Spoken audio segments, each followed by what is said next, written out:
तो पूर्व अमेरिकी राष्ट्रपति बराक ओबामा के बयान पर बीजेपी ने पलटवार किया है। वहीं अमेरिकी आयोग के पूर्व आयुक्त ने बराक ओबामा को नसीहत देते हुए कहा कि उन्हें आलोचना से ज्यादा भारत की प्रशंसा करने में अपनी ऊर्जा खर्च करनी चाहिए।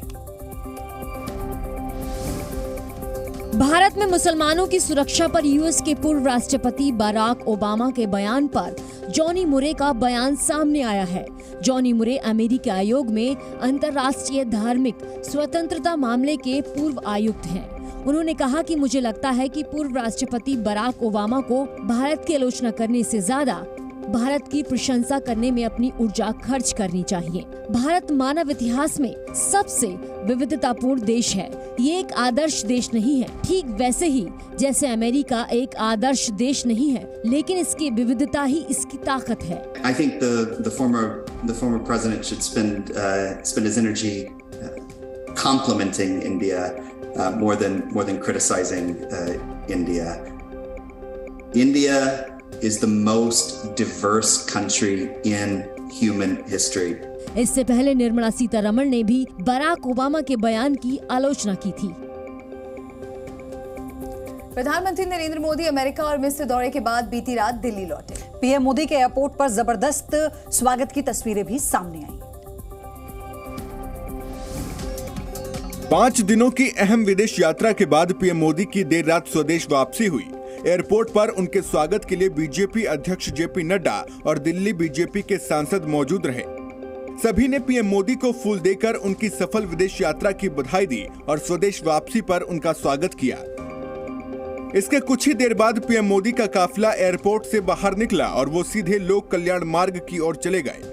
वायुसेना स्टेशन जो आप देख रहे हैं, इसी से ही बाहर जो गेट है उससे बाहर निकलते हैं करीब 12:55 के आसपास, और उसके बाद में यहाँ से अपने घर की तरफ निकल जाते हैं, क्योंकि ये 5 दिनों का जो दौरा रहा वो इतिहास के पन्नों में दर्ज हो गया। पीएम मोदी 20 जून को अमेरिका की अपनी पहली राजकीय यात्रा पर गए थे। वहां पीएम मोदी ने सबसे पहले 21 जून को न्यूयॉर्क में स्थित यूएन मुख्यालय में योग दिवस समारोह का नेतृत्व किया था। इसके बाद 24 तारीख को वो मिस्र पहुंचे और 2 दिन तक वहां भी कई अहम कार्यक्रमों में शामिल हुए। प्रधानमंत्री नरेंद्र मोदी ने अपने आवास पर मणिपुर हिंसा को लेकर महत्वपूर्ण बैठक की अध्यक्षता की। बैठक में पीएम मोदी को मणिपुर के ताजा हालात की जानकारी दी गई। मणिपुर हिंसा को लेकर बैठकों का दौर जारी है। प्रधानमंत्री मोदी के विदेश दौरे से लौटने के बाद गृह मंत्री अमित शाह ने पीएम आवास पर उनसे मुलाकात की। सूत्रों के मुताबिक गृह मंत्री अमित शाह देश की वर्तमान आंतरिक सुरक्षा के हालात के साथ साथ मणिपुर की ताजा स्थिति से भी प्रधानमंत्री को अवगत कराया। बैठक में कई केंद्रीय मंत्री भी मौजूद रहे। इससे पहले शनिवार को मणिपुर के हालात पर गृह मंत्री ने सर्वदलीय बैठक की थी। इसमें सभी दलों से मणिपुर को लेकर उनकी राय मांगी थी। रविवार को मणिपुर के मुख्यमंत्री एन बीरेन्द्र सिंह से गृह मंत्री ने दिल्ली में मुलाकात किया था।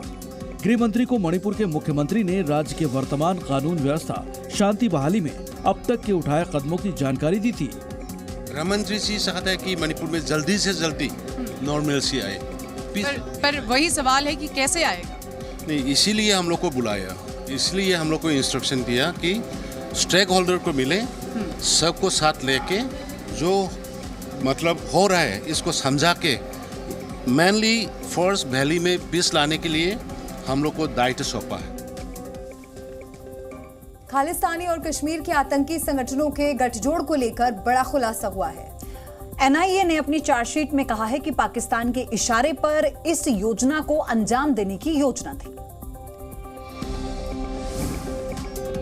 पाकिस्तान के इशारे पर खालिस्तानी और कश्मीर के आतंकी संगठन लॉरेंस बिश्नोई के गैंगस्टर सिंडिकेट के जरिए देश भर में आतंकी वारदात करने की फिराक में थे।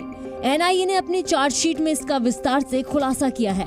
एनआईए ने बिश्नोई के खिलाफ 2 अलग अलग मुकदमे दर्ज किए हैं, जिनमें से एक में अदालत में आरोप पत्र दाखिल भी कर दिया गया है, जबकि दूसरे मामले में लॉरेंस बिश्नोई का संबंध विदेश में बैठे आतंकी समूहों के साथ होने के आरोप के तहत उसकी गिरफ्तारी की गई है। आरोप पत्र में जिक्र है कि कैसे 700 सिंडिकेट सदस्यों के दम पर देश भर में आतंक फैलाने की साजिश हो रही थी। यही नहीं, ये भी बताया गया है कि मोहाली इंटेलिजेंस के कार्यालय पर हमला और टारगेट किलिंग खालिस्तान समर्थक आतंकियों के संकेत पर गैंगस्टर सिंडिकेट की मदद से किया गया था। इन पर गैर कानूनी गतिविधि रोकथाम यूएपीए अधिनियम की विभिन्न धाराओं के तहत आरोप लगाए गए हैं। इतना ही नहीं, जी न्यूज के पास मौजूद इस चार्जशीट में लॉरेंस के संबंध पाकिस्तान आधारित आतंकी संगठन बब्बर खालसा इंटरनेशनल के साथ होना बताया गया है। चार्जशीट में बताया गया है कि लॉरेंस के तार कई और दूसरे आतंकी संगठनों से जुड़े हुए हैं। एनआईए ने आतंकी संगठनों से संबंध रखने वाले गैंगस्टरों की सूची में 14 नाम शामिल किए हैं। यौन शोषण के मामले को लेकर पहलवानों ने कहा है कि बृजभूषण सिंह के खिलाफ लड़ाई अब सड़कों पर नहीं बल्कि कोर्ट में लड़ी जाएगी। वहीं डब्ल्यूएफआई के पूर्व अध्यक्ष बृजभूषण शरण सिंह ने कहा है कि मामले को लेकर अदालत अपना काम कर रही है।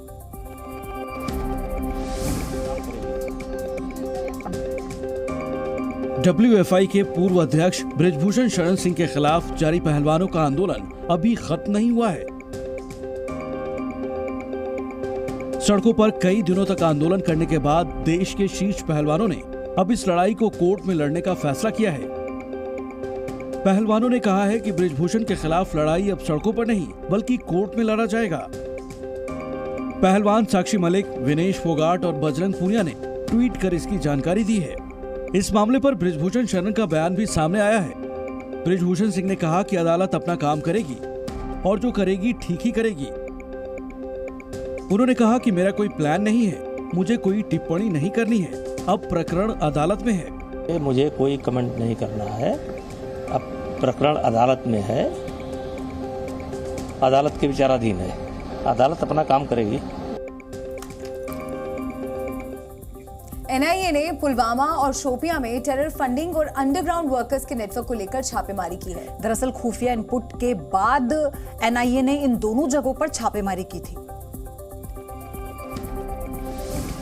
जम्मू कश्मीर के पुलवामा और शोपियां जिलों में कई ठिकानों पर एनआईए की रेड जारी है।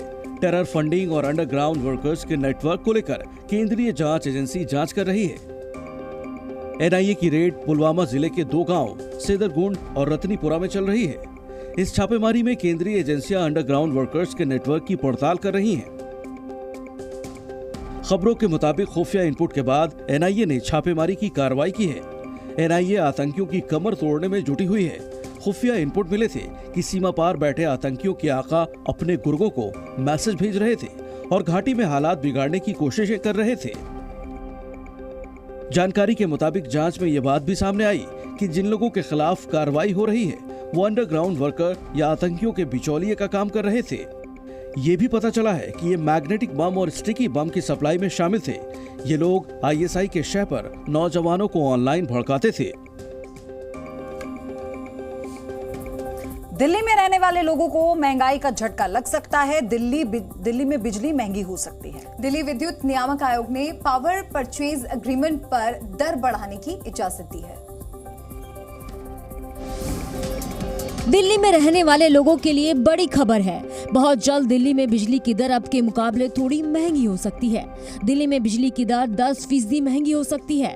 डीईआरसी यानी दिल्ली इलेक्ट्रिसिटी रेगुलेटरी कमीशन ने पावर परचेज एग्रीमेंट पर दर बढ़ाने की मंजूरी दे दी है। बिजली वितरण कंपनी बीएसईएस ने डीईआरसी के पास बिजली की दर को बढ़ाने की अर्जी लगाई थी, जिसे डीईआरसी ने मंजूर कर लिया है। इस मंजूरी के बाद अब देश की राजधानी दिल्ली में बिजली महंगी हो सकती है। ये दर अब के मुकाबले 10% ज्यादा हो सकती है।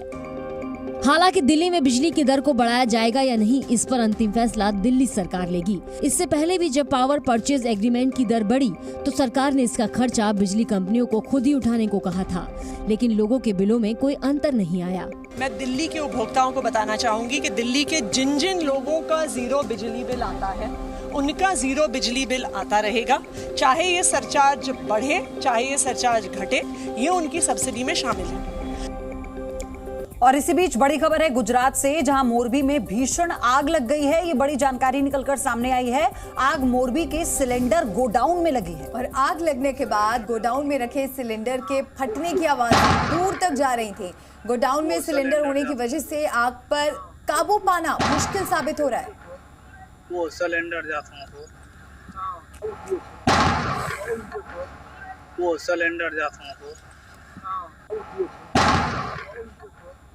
वो सिलेंडर जाता। देखा आपने, एक के बाद एक सिलेंडर ब्लास्ट की आवाज आप सुन पाएंगे। और यहाँ पर जो ये खौफनाक अग्निकांड है, ये तस्वीरें बता रही हैं कि कितना भयानक, कितना भीषण है, कितनी भीषण आग तस्वीरें बयां कर रही हैं। गोडाउन से आग के गोले निकल रहे हैं।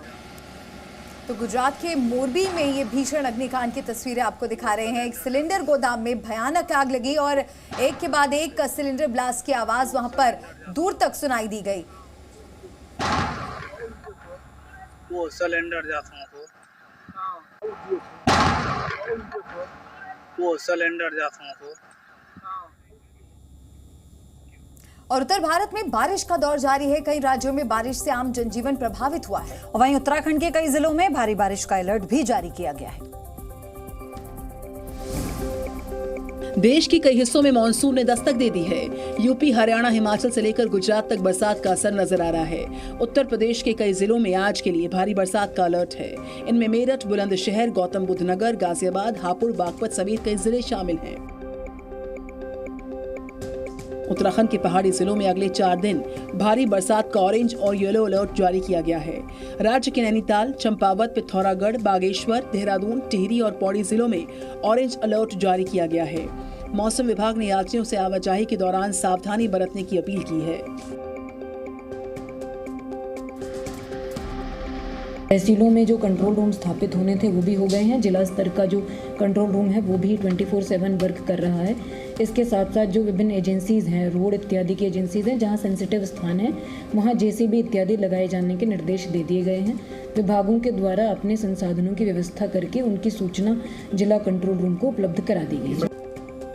हिमाचल प्रदेश में भारी बारिश के अलर्ट के बीच शहरों में बारिश का कहर देखने को मिल रहा है। कई जगहों पर टूरिस्ट फंसे हुए हैं। साथ ही प्रभावित इलाकों में प्रशासन पूरी तरह से मुस्तैद है। हिमाचल प्रदेश में मानसून आने के साथ ही बारिश ने कहर बरपाना शुरू कर दिया है। बारिश की वजह से जगह जगह बाढ़ जैसे हालात बन गए हैं। कुल्लू और मंडी के बीच जगह जगह पर लैंडस्लाइड हो रहे हैं, जिसकी वजह से चंडीगढ़ मनाली नेशनल हाईवे कल से ही ट्रैफिक के लिए बंद पड़ा है और सैकड़ों यात्री फंसे हुए हैं। मंडी में पंडोह नेशनल हाईवे पर अलग अलग जगह पर जाम लगा हुआ है। यात्री कई घंटों से भूखे प्यासे फंसे हुए हैं। शाम के फंसे हैं, कल शाम के बहुत बाहर ही खड़े हैं। 250-500 बंदा होना है। ठीक है जी, बाहर ही खड़ा है। तो प्रशासन ਨੂੰ ਨਿਵੇਦਨ ਹੈ ਕਿ ਜਲਦੀ ਤੋਂ ਜਲਦੀ ਇਹ ਸਾਰਾ ਸਫਾਈ ਕੀਤੀ ਜਾਵੇ ਤੇ ਰਸਤੇ ਖੋਲੇ ਜਾਣ, ਕਿਉਂਕਿ ਬੰਦੇ ਬਹੁਤ ਤੰਗ ਆ, ਖਾਣ ਦੀ भी मुश्किल आ रही है, खान पीन की।